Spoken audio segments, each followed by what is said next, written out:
In a small, peaceful village tucked between green hills, there lived an old woman named Nana Luma. She was wrinkled with time but carried a heart full of kindness and an unshakable spirit. She lived in a little wooden cottage at the edge of the village, where she grew a small garden and cared for the birds that visited her every morning. The villagers admired her gentle wisdom, though some thought her ways were old-fashioned. One year, disaster struck. A terrible drought dried up the village wells, cracked the fields, and turned the once lush land into dust. Fear and hopelessness spread among the people. Many left in search of water, while others grew angry, blaming fate for their misfortune. But Nana Luma remained.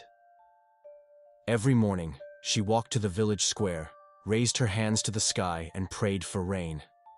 Her voice, though soft, carried like a whisper of hope through the empty fields.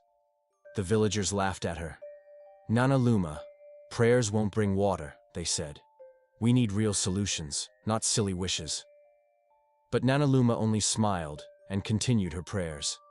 She tended to her plants, even though the soil was dry.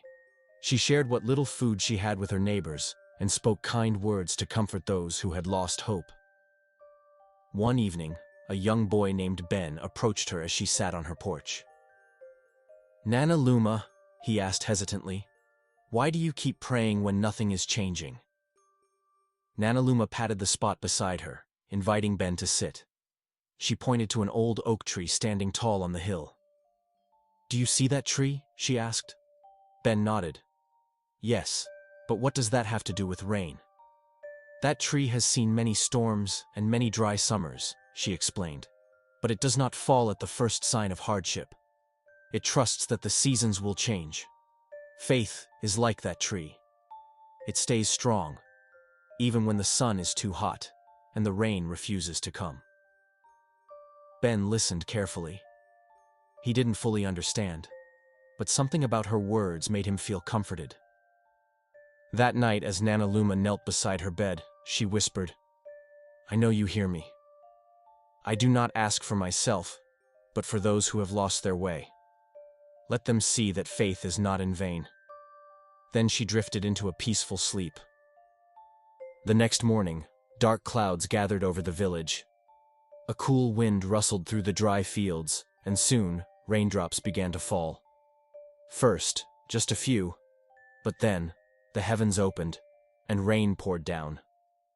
The villagers ran outside, laughing and dancing as the thirsty earth drank in the water. The wells filled, the fields softened, and life returned to the village. The people turned to Nana Luma in wonder. "You never lost faith, even when we doubted," they said. "How did you know the rain would come?"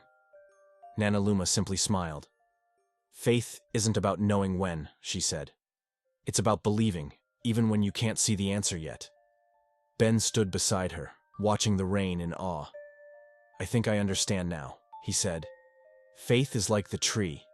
Even when there's no sign of rain, it keeps standing." Nana Luma nodded. "Exactly, my child." This story teaches us that true faith means believing even when the answer is not yet visible. Just like a strong tree, we must stand tall through life's challenges, knowing that better days will come.